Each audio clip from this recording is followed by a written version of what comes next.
Dear students, in the last video we have seen this flow chart of classification of matter. We have two types of classifications, the physical classification and the chemical classification of matter. आज के इस video में हम discuss करने जा रहे हैं about the first part that is physical classification of matter.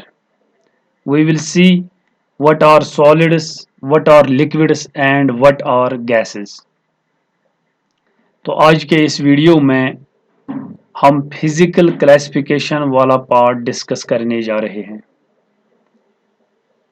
और इस पार्ट में हम पहला इसमें जो टाइप है मटेरियल्स का मैटर का that is solids we will see what are solids. This is the definition of solids. Substances having definite shape and definite volume are called solids. ऐसे substances जिनकी एक definite shape होती है और एक definite volume होता है, उन substances को हम solids के नाम से जानते हैं. Substances having definite shape and definite volume are called solids. ऐसे substances जिनकी एक definite shape होती है और एक definite volume होता है, उन्हीं substances को हम solids के नाम से जानते हैं. The particles in a solid are closely packed together. Solids में जो particles होते हैं, जिन particles का ये बना हुआ होता है, वो particles close होते हैं एक दूसरे से. उनमें स्ट्रॉन्ग फोर्स ऑफ अट्रैक्शन होता है. उन पार्टिकल्स में स्ट्रॉन्ग फोर्स ऑफ अट्रैक्शन होता है, वो क्लोज होते हैं. क्लोज पैक्ड स्ट्रक्चर होता है सॉलिड्स में. तो इसमें जो कंसेप्ट है डेफिनिट शेप और डेफिनिट वॉल्यूम का, डेफिनिट शेप और डेफिनिट वॉल्यूम का, किस तरह से सॉलिड्स की डेफिनिट शेप होती है या किस तरह से इनका एक डेफिनेट वॉल्यूम होता है. यहां पे मैंने एक एग्जांपल ली है. For example we have a stone और आप जानते हैं it is a solid. Solid ये इसलिए है क्योंकि इसकी एक डेफिनेट शेप है और इसका एक डेफिनेट वॉल्यूम है. अगर इस स्टोन को हम इस टब में ट्रांसफर करेंगे तो इस टब में ये एक खास वॉल्यूम पकड़ेगा, वही वॉल्यूम जो वॉल्यूम इस स्टोन का है. That is in this tub it will have a definite volume. और जब हम इसे ट्रांसफर करेंगे इस टब में, इसकी जो शेप है वो वही रहेगी. जो इसकी शेप यहां पर है वही शेप यहां पे भी रहेगी. एंड नंबर सेकंड, जो इसका यहाँ पे वॉल्यूम है वही वॉल्यूम यहाँ पे भी होगा. यानी जितनी जगह ये यहाँ पे लेता है वही जगह ये यहाँ पे भी लेगा. Number second, if we will transfer it in this tub, इस टब में भी इसकी जो शेप है वो चेंज नहीं होगी और इसका जो वॉल्यूम है वो भी चेंज नहीं होगा, क्योंकि यहाँ पे भी इसकी यही शेप होगी और यहाँ पे भी ये उतनी ही जगह लेगा जितनी जगह वो यहाँ पे लेता है या इस टब में लेता है. हेंस सॉलिड्स ऐसे मटेरियल्स होते हैं, ऐसे सब्सटेंसेस होते हैं जिनका एक डेफिनेट वॉल्यूम होता है और जिनकी एक डेफिनेट शेप होती है. And in solids we have a close packed structure. Particles, जिन पार्टिकल्स का ये बना हुआ होता है सॉलिड, वो क्लोज अनफ होते हैं, वो नजदीक होते हैं, उनमें स्ट्रॉन्ग फोर्स ऑफ अट्रैक्शन होता है. Hence, solids have a definite shape, solids have a definite volume, and solids have strong bonds. और इस तरह से क्लोज पैक्ड स्ट्रक्चर होता है सॉलिड्स का. इसमें जो कॉन्स्टेंट पार्टिकल्स होते हैं, जिन पार्टिकल्स का ये बना हुआ होता है, इन पार्टिकल्स के दरमियान स्ट्रॉन्ग फोर्स ऑफ अट्रैक्शन होता है और ये पार्टिकल्स क्लोज होते हैं, नजदीक होते हैं due to strong force of attraction. Now the definition of liquids. What are liquids? Liquids are the substances having definite volume. ऐसे सब्सटेंसेस जिनका एक डेफिनिट वॉल्यूम होता है बट नॉट डेफिनिट शेप, लेकिन उनकी एक डेफिनिट शेप नहीं होती है। They are called liquids. Liquids में डेफिनिट वॉल्यूम होता है लेकिन इनकी शेप डेफिनिट नहीं होती है। और लिक्विड्स में जो पार्टिकल्स होते हैं they are less closely packed, they are less closely packed as compare to solids.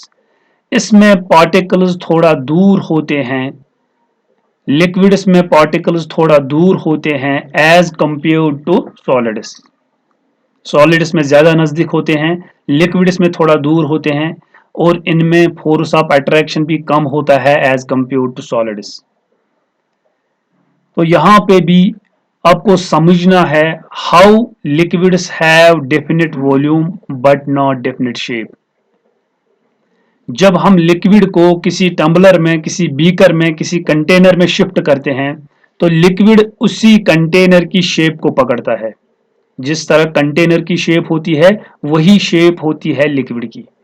आप यहां पे देख सकते हैं, for example we have a glass of water. हमारे पास एक गिलास है वाटर का और इस गिलास ऑफ वाटर को हमने बारी बारी ट्रांसफर किया इन कंटेनर्स में।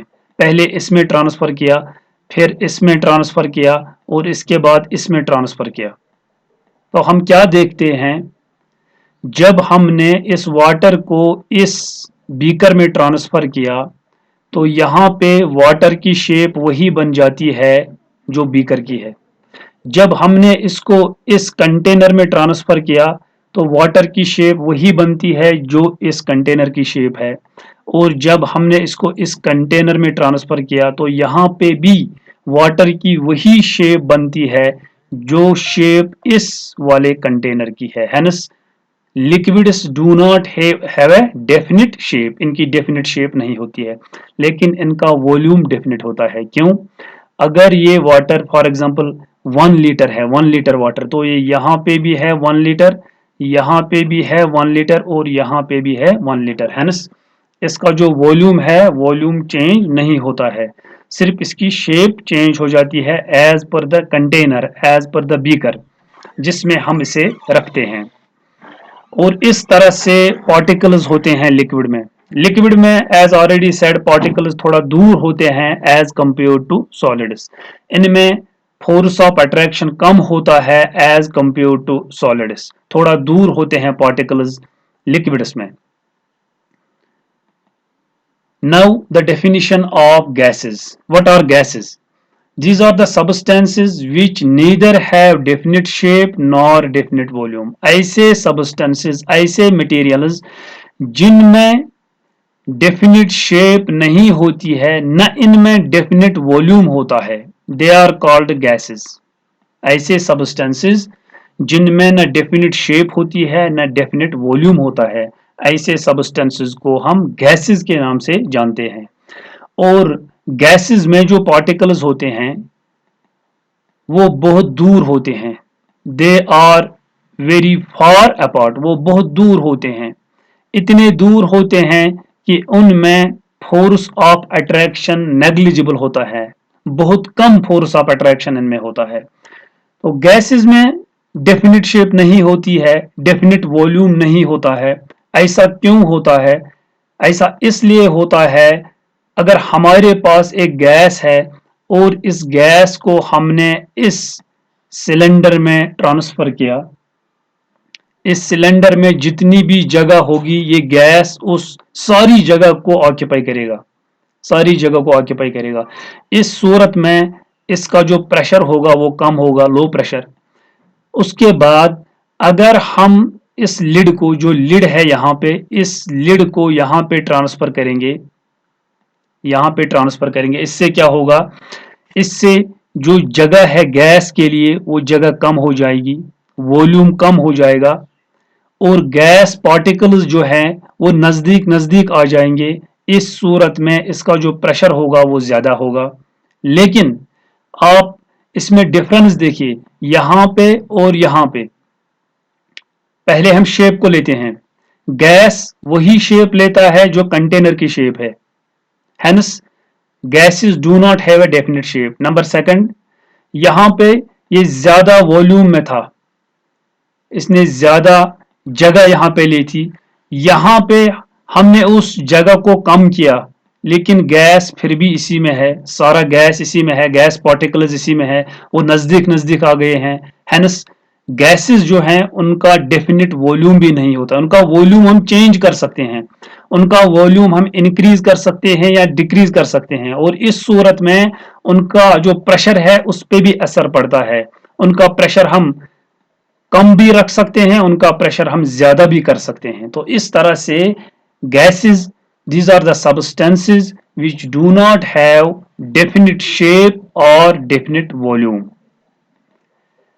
एंड वाटर वेपर, जब हम वाटर लिक्विड को हीट करते हैं तो इट्स बॉइलिंग पॉइंट, तो वाटर लिक्विड कन्वर्ट हो जाता है into water vapour. Water vapour is the gaseous state of this liquid water.